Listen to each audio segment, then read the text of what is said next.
I will hand it over to Michael at this point. Well, thank you. Yeah, thank you again for that assignment. That was one of the highlights of my time there. I love that work. And it was an important project too. It was on women-generated businesses and women-led families in Kolkata. It was really an intense project to work on, and thank you again for that. So I think what I'd like to do, because the topic is so specific, is I'll give you a little bit about my background and how I got into photography, and the route that I've taken over the last 16, 17 years, condensed. And then we can do, some question answer for people about, how to set up the business, how to work in the field, how to make money as a documentary photographer, but also how to make money in other ways while you're trying to be a documentary photographer, and how you can wear different hats and still be an ethically sound photographer at the same time, right? Because that's a big issue when you switch back and forth from documentary work to advertising. In advertising, you're going to be asked to do a lot of things that you would never really do as a documentary photographer. So a little bit about me now. I've been working, like I said, for 15 or 16 years as a photographer and a director. And I am a Sony artisan of imagery. And currently I only really work in the advertising space. I haven't really pursued documentary work for the last 4 or 5 years. If it comes around, I'm really happy to take it because I love it. And it's, where I grew up. But for the most part, I'm focused on advertising these days. So when I first started thinking about getting into photography, I actually worked at an environmental group. My undergraduate degree is in environmental policy and socio-political theory. And I was working for a tiny little nonprofit in Oregon, working on federal timber policy.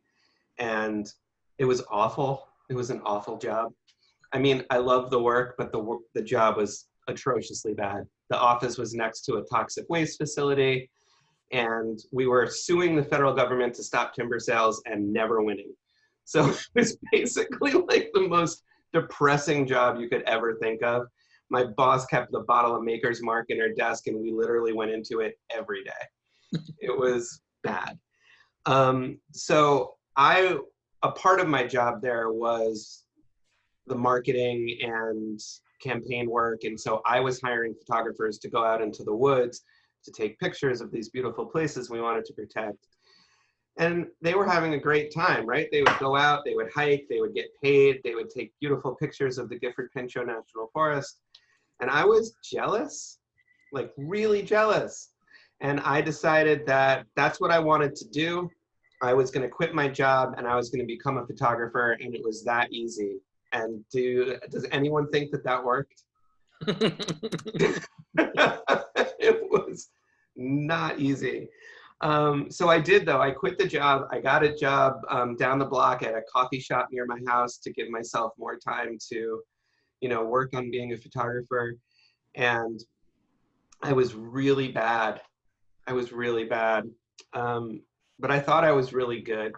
And so that whole fake it till you make it thing, it didn't work.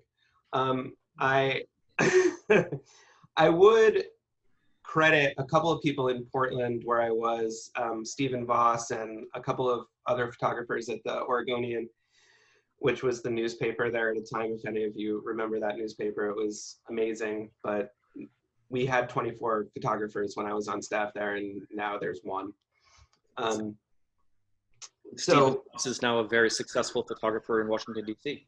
He is, yeah, and he's amazing. But he was like the nice guy who sat me down and was like, you need to go and look at photo books. You need to research what photography is. You need to figure out if you want to be an editorial photographer, a documentary photographer, if you want to work commercially, what do you want to do? whatever you need to do, you need to figure it out. And so I started going to a bookstore called Pals in Portland, and I would sit on the floor in the photography racks and look at different books. And I decided I wanted to be a photojournalist. That's really what I wanted to do. And so I went into the weekly newspaper there and I showed them all the pictures that I had taken of people. And I really think the editor there felt bad for me. And she started giving me really the bottom of the barrel assignments, like go take a picture of a building. We need a building picture for this week's article. But I was down, you know, I was like working in an anarchist collective coffee shop during the day and at night called the Red and Black Cafe. And I was taking pictures for the Willamette Week whenever they called me and I could get away from work. And, you know, I still thought I was really good and I was really awful. I need to dig and find some of the pictures from that time in my career and show it to people so that they understand just how bad I was.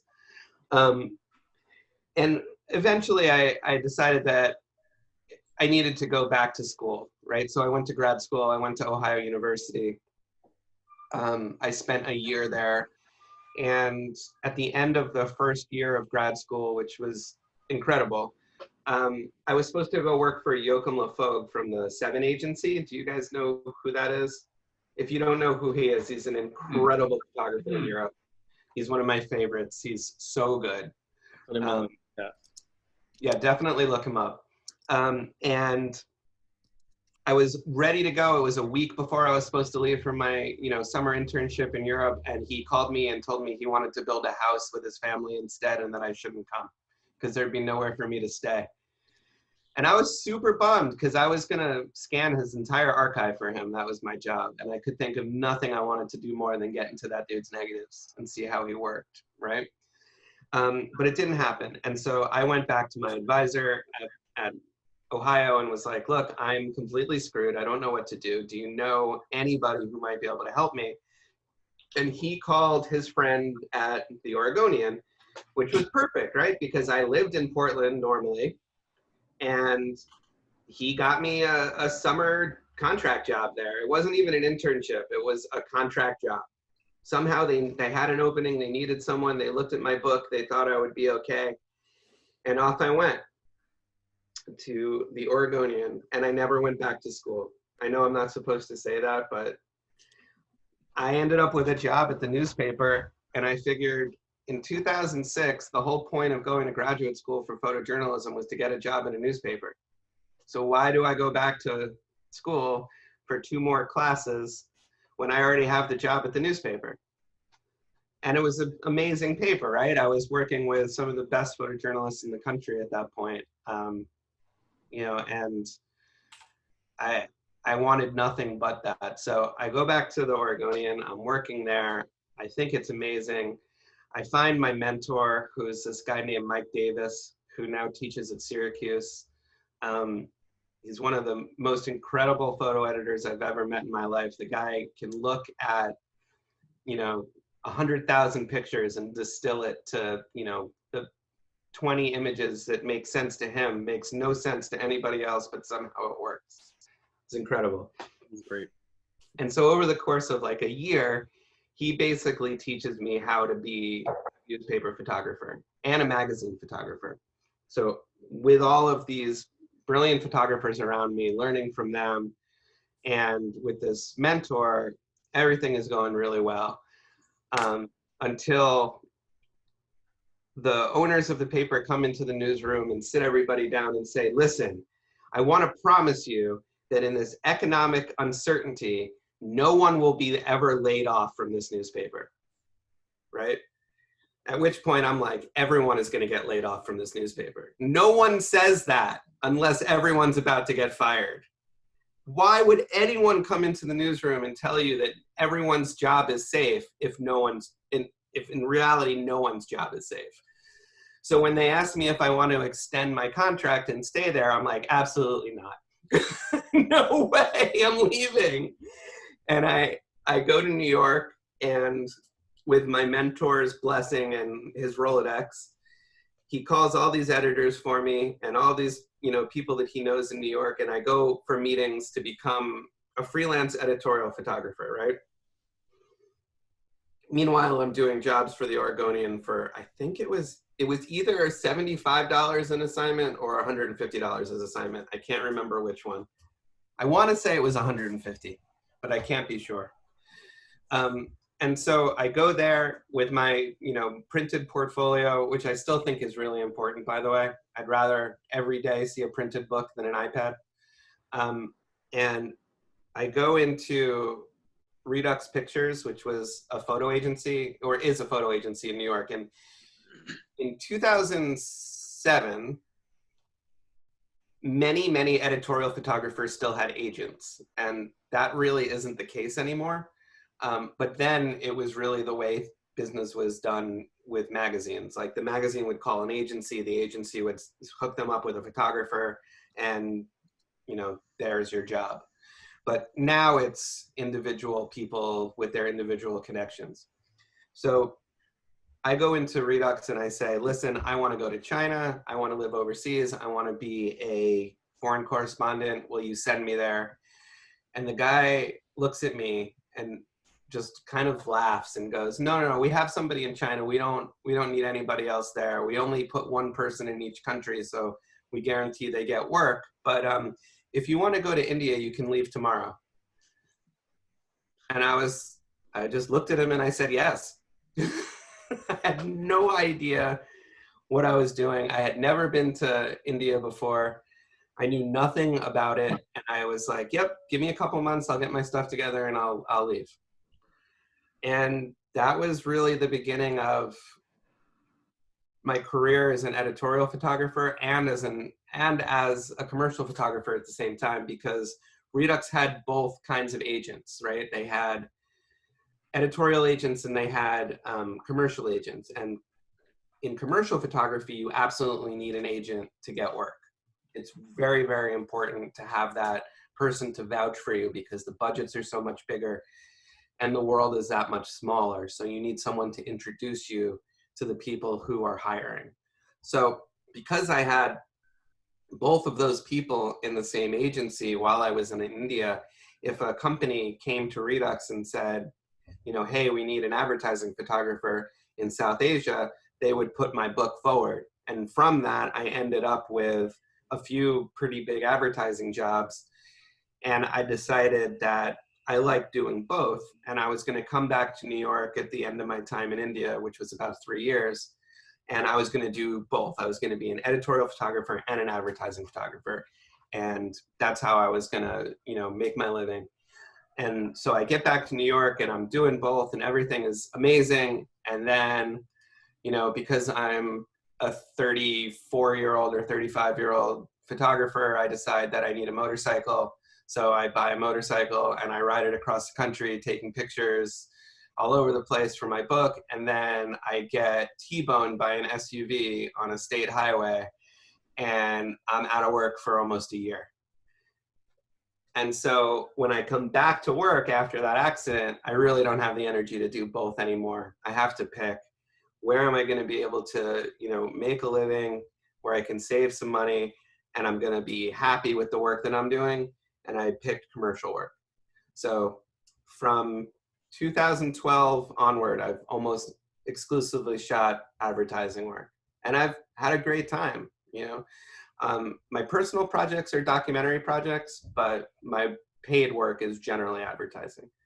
I still have an agent. It's not the same agency, but I work with Jennifer Hutz now, who's my agent. She's got, 6 or 7 photographers and a couple of illustrators on her roster. Smaller agency, but I really like it that way. And that is generally my career path. I think that my career has really been defined by taking opportunities that presented themselves. I think it's really important for photographers to be able to be flexible and to do that, but also making the most out of those relationships that you make along the way is important as well. So do you all have, questions about your careers and what you want to do and how you can do both? or one or the other, or what commercial photography is, or really anything. Everything. I have a question really quick. What kind of personal projects are you working on? I am currently working. What's that? Just go ahead. Yeah, I've been working on a project on craftspeople for the last 10 years. I need to get back to it. I mean, all my projects are on hold right now, unfortunately, obviously, because I'm locked in my house.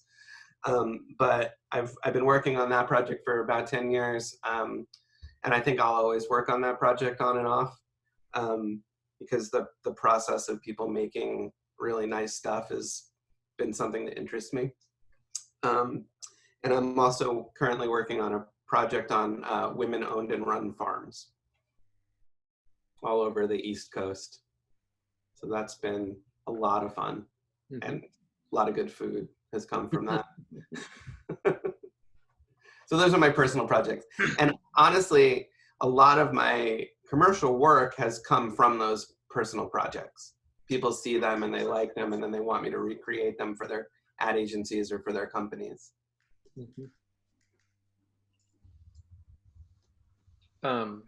What does it mean to be Timothy has a question here. Before photography, what did you study? Oh, before photography, I was an environmental studies major. Environmental studies and socio-political theory was my undergraduate degree. And I worked for environmental groups for almost 10 years before I became a photographer. I was late to the game, photography-wise. Yeah, me too. Yeah. Any questions, anybody? There's a chance. Oh, I have another one, just segueing on that. So traditionally, we meet people who discovered photography in high school, and then they became students here at our school. How do you think things have changed, or what do you think you may have gained by getting into it later in the game? Well, I mean, I had a base in a completely different field, so I had all of that information. So, you know, if I wanted to do projects in the environmental field, which I ended up doing, you know, a bunch of, I had contacts, I had an understanding of it. You know, I think it's always important to have an understanding of other things, you know, and other interests other than photography. Yeah. You know. Yeah, no, I'd agree with that. I do have this theory that the photographers who get into it later in the game are able to kind of progress faster, but I could never put my finger on why that was. It's also that we're more desperate. You think it's desperation?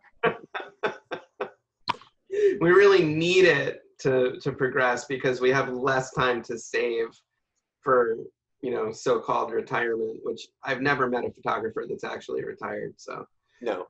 I'm still looking for that unicorn out there somewhere. Yeah. So I have a question here from a student. Sure. So he wants to know how you adapt your documentary aesthetic to commercial work, and if you can give or show any examples of that. Yeah, I can definitely do that. And then also, how do you convince clients of your work?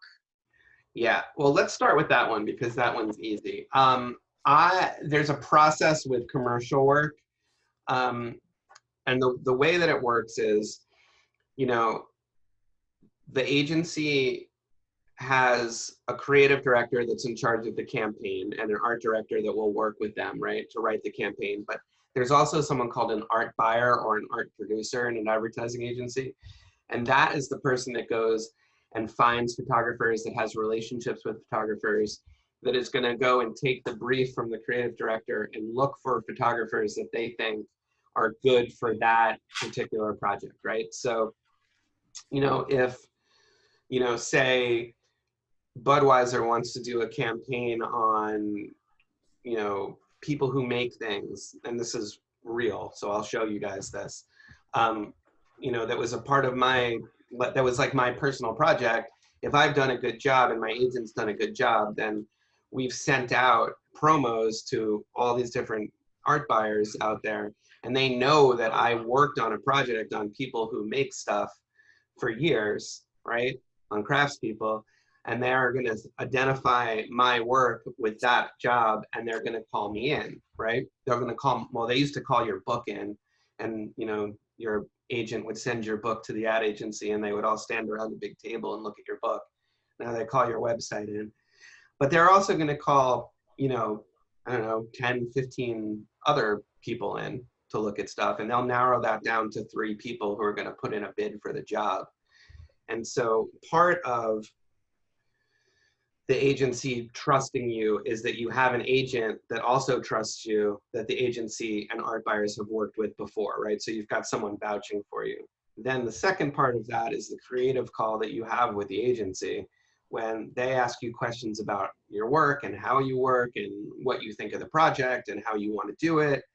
And it's basically a job interview, right? So if you don't have an agent, you have no one vouching for you with the art buyer. So you have to be incredible on that job interview call, right? And then the art buyer is probably going to force you to work with a production company that they have worked with before and that they trust, right? And then that production company is good at working with new commercial photographers, and they can guide you through the process because, being a commercial photographer is a lot like being a film director. You are in charge of a lot of different people doing a lot of different things, and only part of your job is taking pictures, right? 80% of your job is running a crew and making your concept come to life, because you're not just photographing what's in front of you, you have to make it happen also, right? So let me find this one project. Where is it? There. All right, so can I take the screen, Mark? Yep. Can you see how to do it? If you hover over it, there's a share screen button at the bottom there. Yes, okay. I'm gonna share desktop 1, okay. All right, so here is my craft project. So this is all personal work, okay? These are 3 different projects from that work. This is a guy who makes custom motorcycles in New Hampshire, and his intern, he builds these custom Ducati-based racing bikes that are absolutely incredible. Really interesting guy. Lots of nice details. This is a tailor in New York who learned how to make suits as a tailor in a Nazi camp when he was like 10. Martin Greenfield makes really, really expensive bespoke suiting in Brooklyn. And these are all the people that work in his factory in Bushwick. Can you guys see these? Is it all coming through okay? Yeah, it looks great. Okay. This is a small custom bicycle maker, Horse Cycles. This is also in Brooklyn. He makes 1 bike at a time. And he's a mess. But his bikes are beautiful. And he has a cat, so I like him. So this is the project that I sent out to, tons of different art buyers to look at, right? And then I get a call from, where is it? I get a call from an ad agency, from a creative director that I've worked with before, that says, hey, we want you to recreate that project for us with, for Budweiser with rusty surfboards. So, I'm not allowed to shoot film for it because, there's 30 people on set and they're all looking at the capture screen as I'm shooting it. But, it's similar. It's the same idea. And they're basically stealing my project and paying me for it so that I can recreate it for a Fortune 500 company.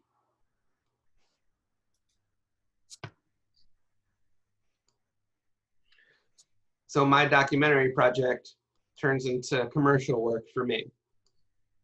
Was that by chance in the back of your mind when you started the project? Like maybe this is something that could turn into commercial work, or approaching it with that kind of mindset at all?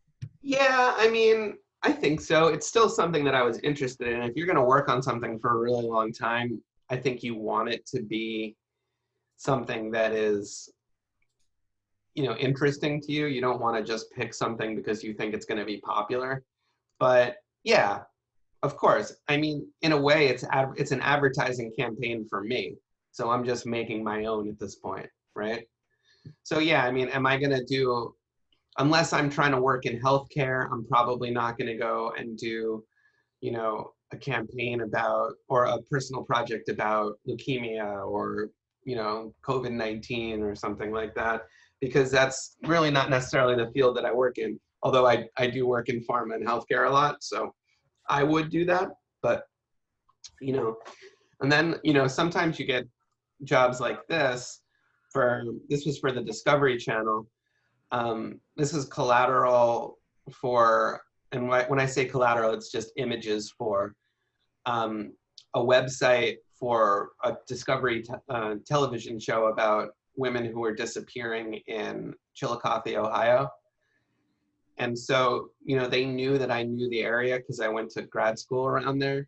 And they also knew that I had been a newspaper photographer. And so, you know, when this job came up, taking pictures for, you know, a giant multimedia website that they were building for this show, they hired me to go out and shoot it. And this was a really interesting project because it was, you know, real people, you know, who were affected by this horrible situation. You know, this woman lost a daughter. You know, these are real murders and real people disappearing. So you have to still be conscious of that, but the images are going to be used by a company to promote a television show. So it's not entirely, you know, newspaper ethics driven, if that makes sense. Right. So you can set things up, you know, like a lot more lighting and you can. We didn't. This is all natural because mostly because we didn't have time. But like, I'm looking for this one specific. No, not yet. Like, there are some places where you'll see like missing posters on a wall, but the production company put them there. They weren't real, you know, which we wouldn't do if it was a newspaper project. Definitely not. Ever. Yeah. And that's kind of what I mean about, you know, changing hats. It's important to recognize what you're doing and who you're doing it for. And if someone is going to look at this and say, okay, this is for a company or this is for a television show, maybe it's real, maybe it's not, you know, it's okay to mess around with stuff. But if it's for a newspaper or a news source, it's not. It always needs to be real and it always needs to be not messed with. So you can see this right here is not real. The map, I don't even know if the map was there when we walked into this newspaper's office, but this missing poster was definitely not real. It's a real person who is missing. And there were missing posters put up for her when she disappeared, but that was not a real one. And this one is not real.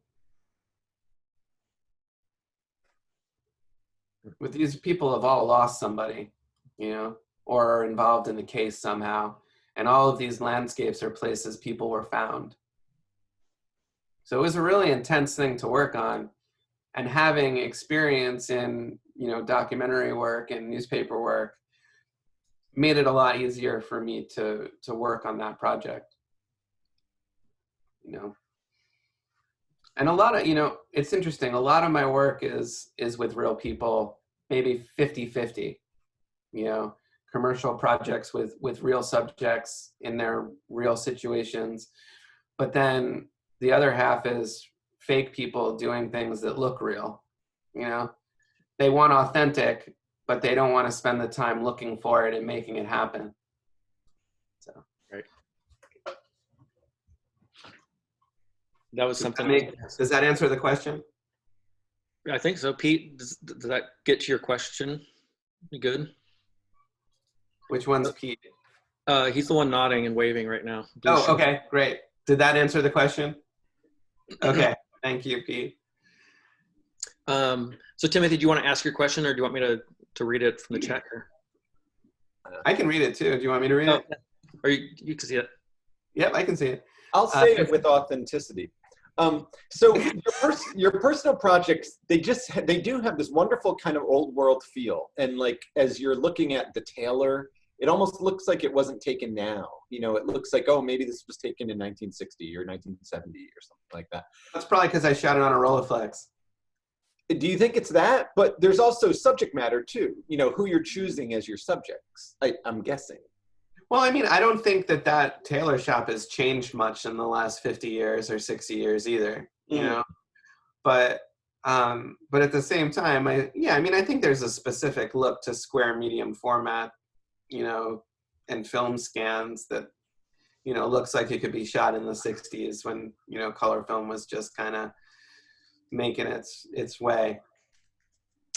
Maybe that's it. I don't know. Yeah, that's part of it. Or and maybe it is the subject matter where you're looking at these craftsmen and the places maybe have a certain, you know, kind of dated quality to them. But when you mentioned film, I'm wondering, have you done photography long enough to be where all you had was film, or were you always digital from the start? I started with a D100. But when I was a little kid, I shot a lot of film. You know, I was born in '76, so I certainly shot a lot of film growing up. In fact, I have it all on my floor back there, waiting to get scanned. But I was always interested in film, and I've always shot film. I've always had film cameras. You know, at the same time as I bought my first digital camera, I also bought, I think it was a GR1, a little Ricoh, and I had an Olympus. And as I started to make money off photography, I bought a Mamiya 7 and a what's it called, a Graflex, and you know, I tried all those interesting different ways to shoot with, you know, Type 55 Polaroid film and you know, things like that. But it's always been a look for me. I never thought that that the plugins for Photoshop or Lightroom ever really worked. You know, That gets to a question that Pete has there in the chat again. That gets exactly to that point, I think. You know, I don't think it's okay for newspaper work.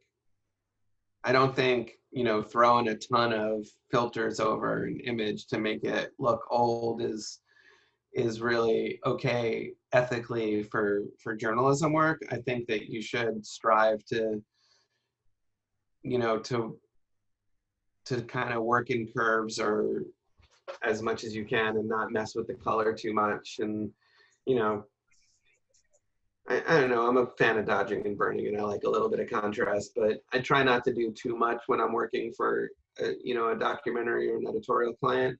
You know, unless it's a portrait, you know, like a magazine cover portrait or something like that, then, you know, do whatever you want to do.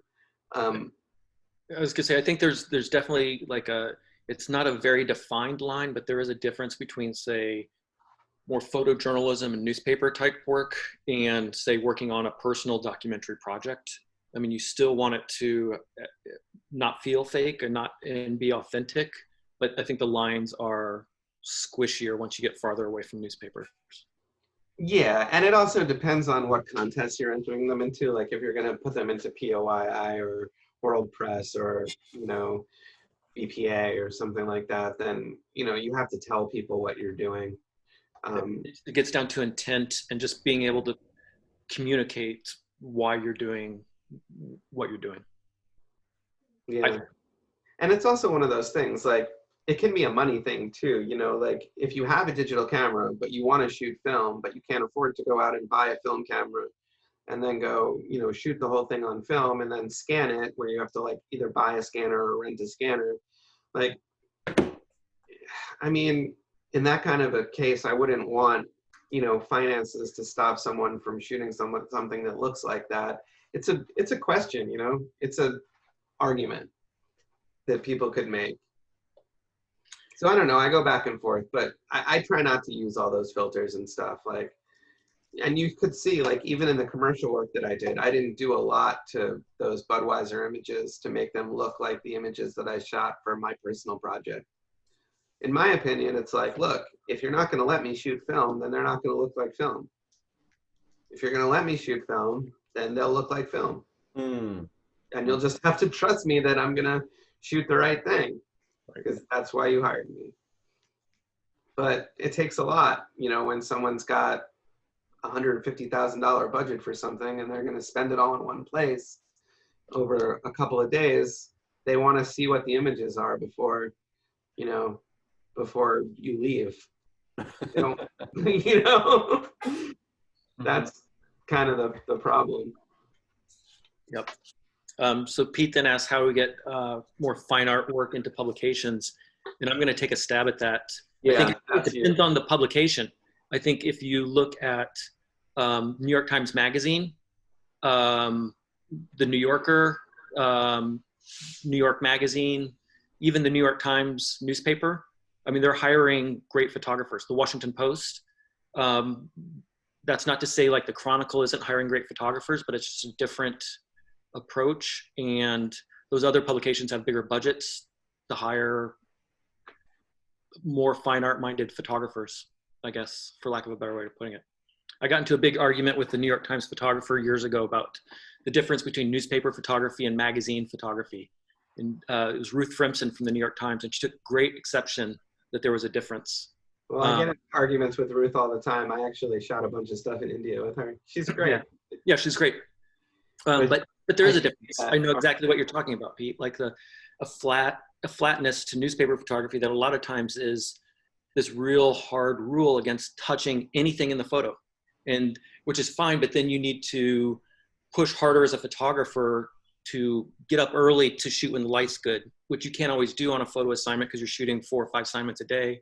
Well, and you're also shooting things when they happen. Exactly. You don't get to, you don't, like for a magazine assignment or a commercial assignment, I can say, I'm shooting this at 6 a.m. because that's when the light is there. With photojournalism, in a newspaper setting, you're shooting when your subject is doing what they're doing and you're not telling them to do anything, or you shouldn't be, you know? Unless it's a portrait, and then it's like, when do you want to meet? And but that said, you know, there are photographers, you know, if you think of like coverage of the White House or Congress, there are photographers, like there's this guy, David Butow, whose pictures look like fine art images, who is covering the White House and Congress in a way. I mean, his pictures just sometimes look like paintings. And it's just the photographer, you know? But that's a good question.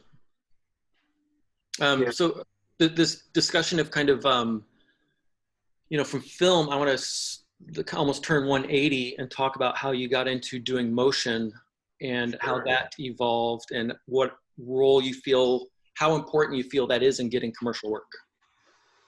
Do I think it's an important, yeah. So me doing motion happened because literally all of my clients asked me to, you know, especially, and I think this is maybe petered off a little bit, but when the Canon 5D Mark II came out, and I was shooting Canon at the time, and everyone was like, oh my God, we can make movies with an SLR. Oh my God, oh my God, oh my God. Every newspaper is on the internet. Every newspaper now needs to, and magazine needs to have motion content, but we don't know directors. We don't know cinematographers. We know photographers. And now they have a camera in their hands and they can do it. Technically, they can do it. Can they do it visually and make it interesting? No, not at all. And so all of my clients were like, you have to do this now. You have to do motion. You have to learn how to do this. It's important. You have to do audio. You have to make sound slides presentations for us where, you know, you're taking still images and putting audio, you know, edited audio over them. And it became one of those things for editorial work where you absolutely had to do it, but then papers weren't paying more that often. Occasionally they would, but they would give you the same amount of time to do, you know, what was really 3 times as much work. And some people got really good at it, you know, like Rob Finch at the Oregonian got really good at it, and he ended up spinning off and opening a production company with another photographer that was there, and they do stuff, you know, all over the country now, but they don't work for a newspaper anymore. But I think that that has slowed down a lot. I think that over the course of the last 10 years since that, or 15 years now since that camera came out, editors and, you know, visual creative directors at magazines and newspapers and ad agencies have realized that directors and cinematographers are directors and cinematographers, and photographers are photographers. And if you happen to have someone who can do both things, that's amazing, but both things should not be done at the same time by the same person, because it's impossible to do two things at once and have them both come out well, right? How have you conveyed that? Go ahead. Huh? I'll let you finish. Okay, so that said, there's a couple of things that have been happening in the commercial world lately that are really interesting to me. One of them is called piggybacking, okay? So at one point, they would make a TV commercial on one set and the stills images for that campaign on another set on another day with a completely separate crew, right? Someone in the accounting department said, why are we doing this twice? And they decided that for some shoots, they were gonna have the motion crew do everything that they were doing originally, right? Have the director come in, the cinematographer, all the people that come in and make their sets and the talent and all that stuff, right? It's gonna happen exactly the same way. And then they were gonna bring the still photographer in and piggyback on that shoot, right? So instead of me having 40 people on my crew and my own set with my own talent and my own time to do everything that I want to do stills wise, all of a sudden I have 10 minutes at the end of the director's cut to do the same work. So while I don't have to set up the shots anymore, I still have to get my shots, but I have a whole lot less time to do it in. And all of a sudden I'm not in charge anymore, the director's in charge. I get paid the same, which is great because I have a whole lot less responsibility, but I also have to figure out how to work with a motion crew. Because I am also a director, I know how to do that. I know how motion sets work. I know who's in charge. I know who to talk to. I know who to ask about lights. I know who to talk to while the production is underway before the shoot starts so I can get what I need as a still photographer. If I didn't know how to do that, one, it would be a lot more difficult for me to get my job done, and two, it would be a lot more awkward. Okay, so that's the first thing. The second thing is, because I'm a director and I understand motion and I do both, I can now get both jobs, right? So on my last shoot, I directed 5 shorts and I shot the stills for the campaign. So I was basically both people. We would do the stills, and then with the same set, with the same crew, we would bring in the cinematographer and we would shoot the motion. Does that make you more attractive to the client? What's that? Does that make you more attractive to the client? It absolutely makes me more attractive to the client and the ad agency because they don't have to pay a director and a still photographer. I mean, they're going to pay me more, but they're still not going to pay me as much as 2 separate people would make. You know what I mean? Plus, it's more seamless. I was just going to say that. Yeah. No one's fighting on set. I know exactly what's happening, where we're going into the next shot, what we're going to do. It saves time, and it saves drama between the AD, the assistant director, and the production people, and my production people, because my production people are all of a sudden the same people. Whereas if I was a separate photographer, I'd have my own production people, and they would be arguing with the other production people to get me more time. But now I don't have to argue with myself for more time because it's me. I'm doing the same thing.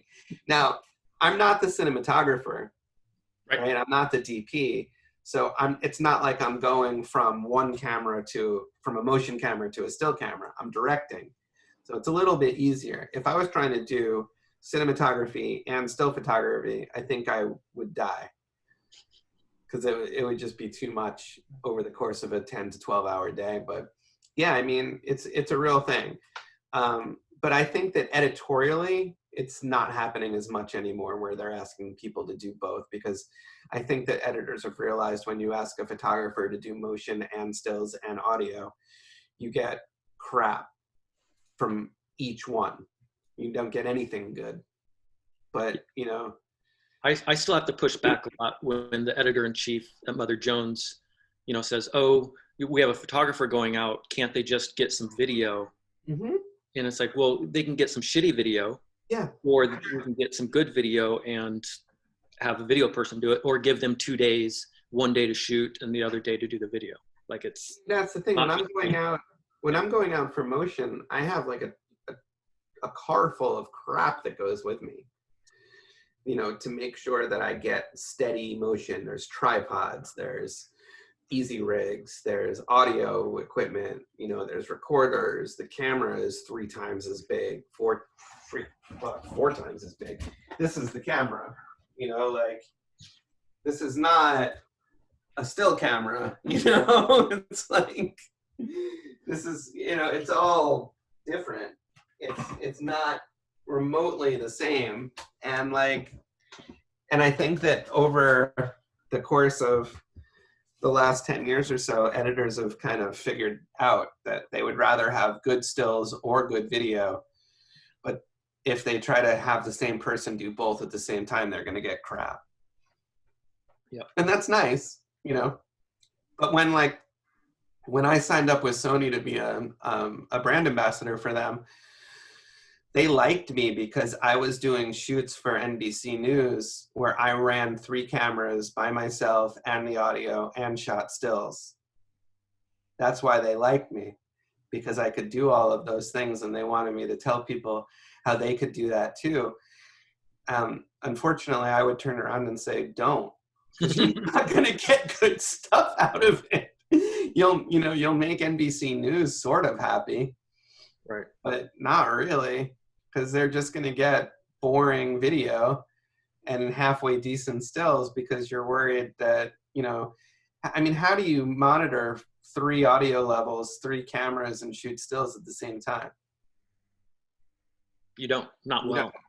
No, you don't. So to like kind of I guess a sort of nerdy question, I guess, but what does it mean to be a Sony ambassador? It's great. I mean, it's super interesting and fun. It's like a job you don't get paid for. You know, you get to go to conferences. We do every year we do a thing called Kondo, which is Kando, which is like a retreat for Sony ambassadors and associated folks. Engineers come out from Japan, and, you know, we learn about the next generation of whatever's coming out, and we give feedback on what has come out. For me, it's great because I get to talk about what's wrong with the cameras that they make, and then they fix them. It's amazing. You know, I've never had a camera company do that before. Each generation of A7 cameras that they've come out with over the last, like, I don't know, it's been like 5 or 6 years now. You know, when they started off, they were okay. You know, I bought one because I could put Leica lenses on them. You know, that's why I bought it. And, you know, it was an okay camera. The autofocus was not great. You know, there were issues with the shutter vibration. You know, they were slow. And we told them all that. That was the best part. Like, they would sit us down in a little room and say, as a professional, what do you like about this camera? And we would tell them, and they would say, okay, now let's get to the important part. What don't you like? And they wanted to know. And then for the next generation, they would fix it. And now there's very little I don't like about these cameras. They're incredible. And I never had that experience with Canon or Nikon when I used their cameras. In fact, Canon was the worst. Their CPS people would come, Canon Pro Services would come to events, and I would go over and be like, hey, this original 5D, you know, I can never really get it to focus right, you know, when I have a really wide aperture. And they'd be like, you don't like it? Don't use it. Go use the Nikon. And I'm like, what? I'm like, what are you talking about? And that was their answer. Once. I was like, what? But the Sony people always really wanted to know what was up, and then they actually listened and fixed it in the next generation. So that's part of it. I mean, that's the most important part to me, because I could end up getting gear that I like. But then, you know, we also get to do stuff like this, and Sony funds it. How did you get hooked up with them? It was another one of those seize the moment things. Honestly, like I had just bought the first A7R to put Leica lenses on it, and I really liked it.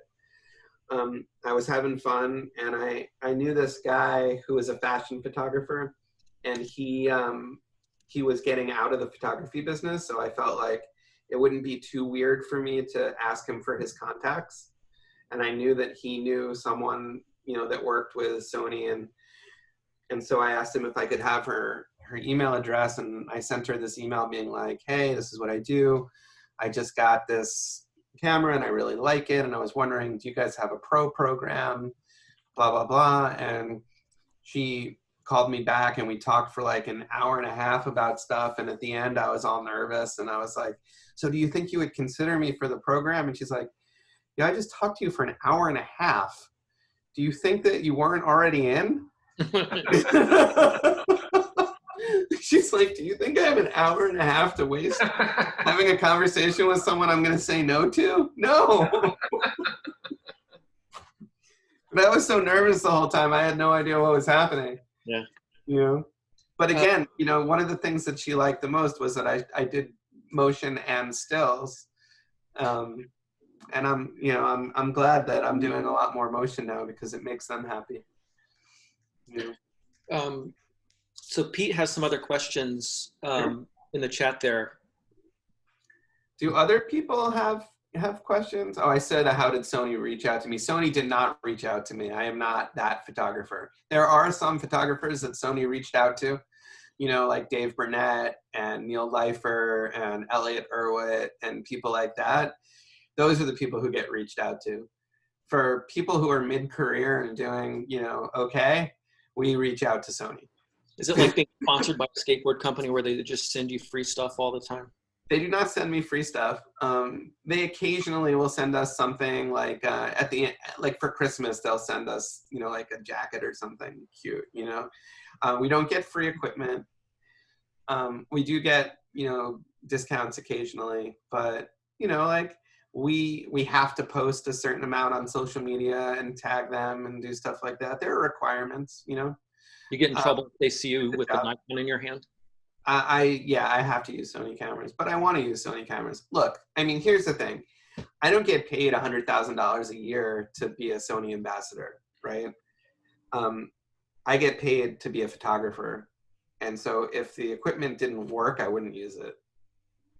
You know, if they were paying me like tons of money to use a camera that didn't work, I mean, maybe, but they don't. So, you know, everyone that you see that's sponsored by Sony or sponsored by Canon or sponsored by Nikon or Leica or whoever, they're sponsored for that equipment because they like the equipment, you know, especially if they're professionals. They're not going to use something that makes their work look like garbage. Yeah. I was just curious. Yeah, of course. And again, you know, for anybody, you can make good images with anything. You know, it's all about the ideas behind the images. Absolutely. Camera's a tool. Your brain makes you a photographer. Yep. You hope. You hope. Let's see. How much do I really need to have in my book to start? Oh, yeah. And how many stories can we have different genres on our website? Yeah, that's a really good question. We call it, in New York, we call it assistant disease, where you have assistants who have been assistants for like 8 years, and they won't admit that they're assistants. They're always going to say, oh, I'm going to be a photographer. I'm going to do this. I'm going to do that. And they're always like, but I got to finish getting my book right. I got to finish doing this project before I can show it to anybody. I got to do this. And they end up being assistants for 20 years, you know, and they've never shown their book to anyone because it was never perfect. Fuck that. Show your work to people. You know, if what you have is what you have, then show it. There's nothing in there that, you know, there's no rule that says you have to have, you know, 30 single images and 2 photo stories before you can show your book to someone. You know, at the worst thing that's going to happen is you're going to get advice on how to make your book better from that editor. And then when you try to show your book to them again, if it has improved, the editor is going to like you more because you listen to them. You know, that's the worst it can get is that someone tells you no, and if you don't show it to them, it's an automatic no, right? I mean, it could be that you have an awful book and your work is terrible and you're never going to get a job in photography. You're also never going to know that unless you start showing your book to people, you know? Or you may be like a freaking photography prophet, you know? But no one knows any of this until you show your book. Yep. Don't be scared. The worst someone's going to say is, oh, fuck, that sucks. And no one's really going to say that to you either. They're just going to say it behind your back. Yeah, maybe. I've had some pretty rough, yeah, I have too. rough critiques, man. At like midnight at Eddie Adams. That was my critique I've ever had. Really bad. You know, you shouldn't be doing this. You should, you know, the whole don't quit your day job bullshit. Whatever, man. Yeah. You know, they're not the only person out there. You know, some people like vanilla ice cream, some people like chocolate ice cream, some people like chunky monkey ice cream. You know, who cares? Yep.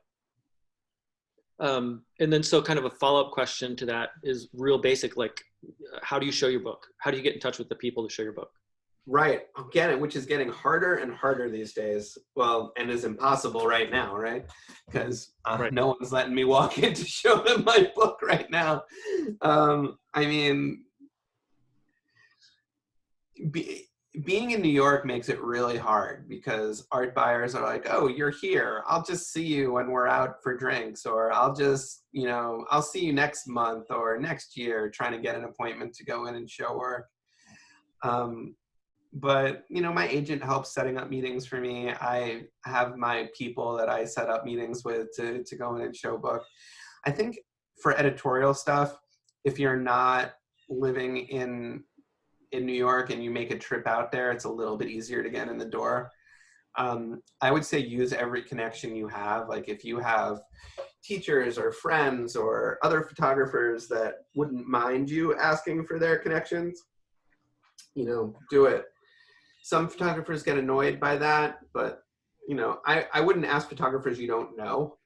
But if you have a really good friend who is also a photographer and has been working for the Times or the Wall Street Journal or, you know, a magazine for a while, then go ahead and ask them to introduce you to somebody. Don't be completely offended if they tell you no, you know, but I wouldn't go and ask random successful photographers that you admire for their contact list, because that's going to be an automatic no. But, you know, And along the same lines, you know, whenever you do get in to see an editor in the editorial world, ask them who else you should be showing work. Yeah, that works. You know, I went into Newsweek when I was first starting to show my work, and Jamie Welford was like, you know, hey, it was terrible. Looking back, it was like a garbage portfolio.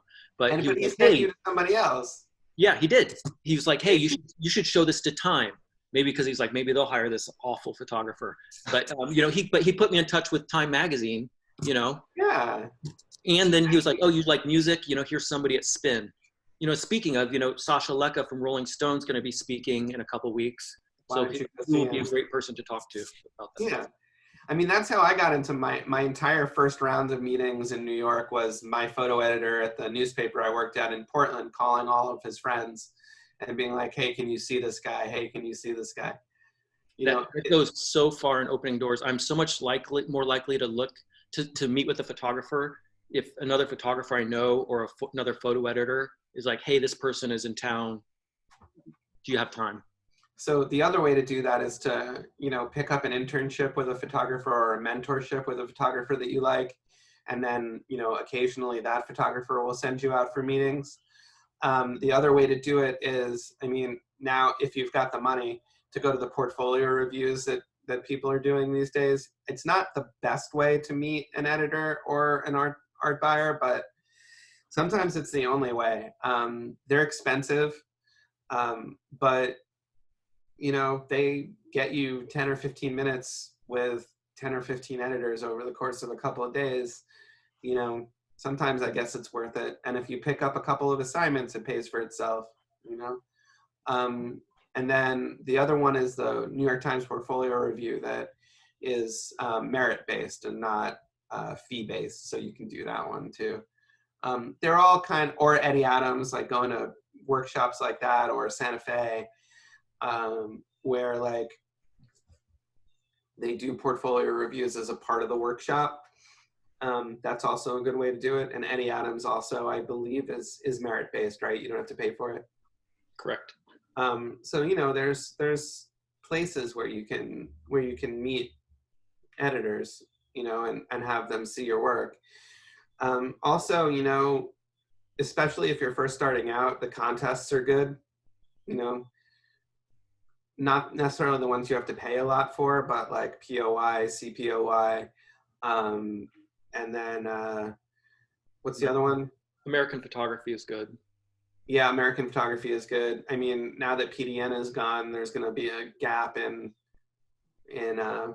photography contests. Hopefully someone will fill in, but no PDN 30 anymore.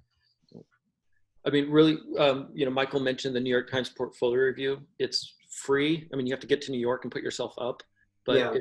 Everybody should apply for it because it's scholarships for that too, though. What? Do they do scholarships for that too? I believe so. I think they do, right? They do scholarships for housing and travel. Yep. But it's free to enter it, and they really manage to get the best editors and even like gallery people from New York to look at work over a weekend. It's an unbeatable opportunity. They really do. And then also there's lots of magazines and ad agencies and people to talk with in California too, And where's California Sunday Magazine? San Francisco. There you go. There's a good one. And then you were saying the Chronicle. Who's the photo editor there now? Nicole Fouché. Yeah, she's a good one. And she knows a lot of people. So if you get in good with Nicole, she could open a lot of doors for you. They don't hire many freelancers, but it's always good to, basically, I always encourage people to meet with people. Wait, they don't hire freelancers You're going to work with them because it's establishing a relationship. You're establishing these long-term relationships, which you never know when they'll pay off. They always pay off at some point, somehow, even if it's just someone lending you a photo book or something. They're not hiring freelancers anymore? They do, but it's just, there are a lot of photographers out here who aren't on staff who are looking for work. And so it's tough to crack into the Chronicle's freelance rotation. Yeah, don't let that stop you from trying, though. No, for sure. It's the same way in New York, cracking into the Times or the Wall Street Journal. You figure there's about 10,000 freelance photographers in New York. Think about that. It's crazy. And Wired's out here. Yeah, Wired is out there, and they're great. And then there's a bunch of ad agencies out there too. A lot of work happening out of San Francisco, especially with the tech industry there. Yep, Airbnb. Oh yeah, is Pete McCullough still there? I don't know. He went to Ohio for grad school when I was there. We had another Ohio graduate speak to one of my classes, Brian Thomas. Brian Thomas. I don't know him. He was a few years after you. Oh, what does he do? Lives in New York. He's a photojournalist, shoots for the Times a bunch. He's good. Cool. Good for him. Nice. He was there with Victor Blue, if you know Victor. Oh yeah, Vic. The scariest man in photography. That was a good stare on that guy. Anybody else have questions? Anybody?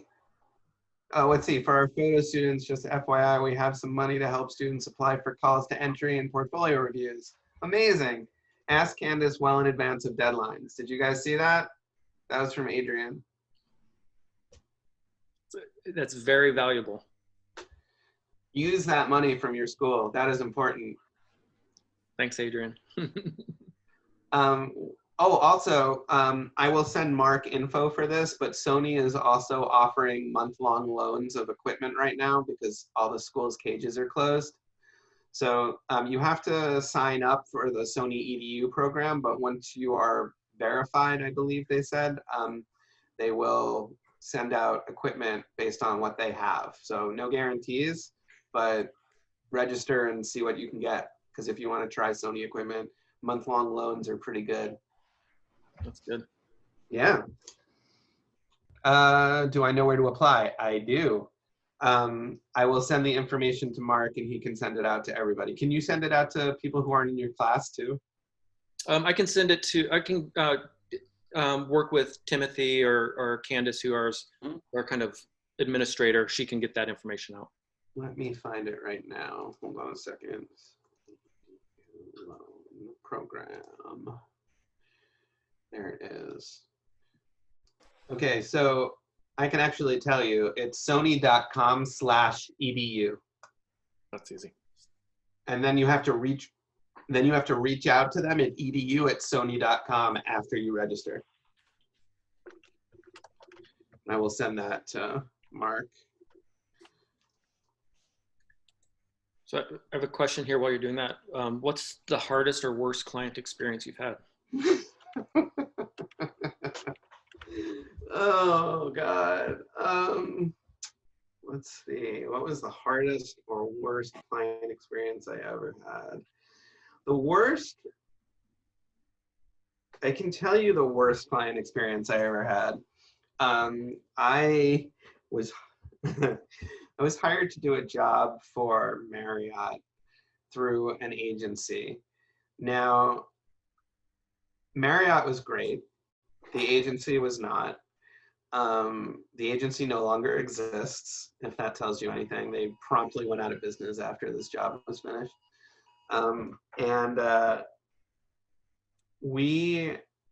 Okay, so this one Marriott location. So it was like, it wasn't a TV campaign or anything. It was basically like this is the hotel kind of video, right? For one hotel. And they had a guy on staff who was like an assistant art director at the agency who had just been hired. And instead of being like, okay, you're the director, go ahead and make it, he's like, I'm the director and you're pointing the camera at stuff and doing exactly what I say you have to do. But he had no experience directing. He had no idea what he was doing. And it was a total shit show. The budget was tiny and he was asking for like crazy expensive shots. And every time he asked for something, I had to turn around and look at the creative director who also worked at the ad agency. And I had to be, do you want, say something like, do you want me to tell him or do you want to tell him? And one of us would be like, we can't afford that. It's not going to happen. Every 5 seconds. It was awful. A Google vai dar $2 milhões para cada $1 million que raise. Does anybody know what language that is? Portuguese. Awesome.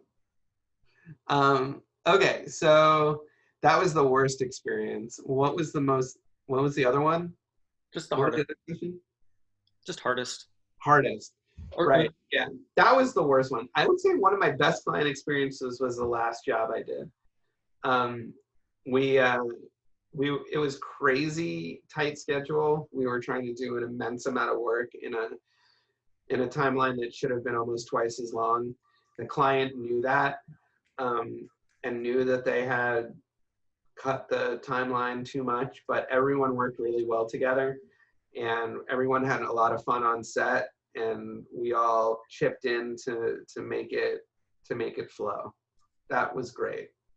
I really enjoyed that. And I also, I did a campaign for TD Ameritrade for the 2016 Olympics. It was really, really fun. The directors and cinematographers that were on that job were incredible. I was a still photographer, and the athletes were absolutely amazing.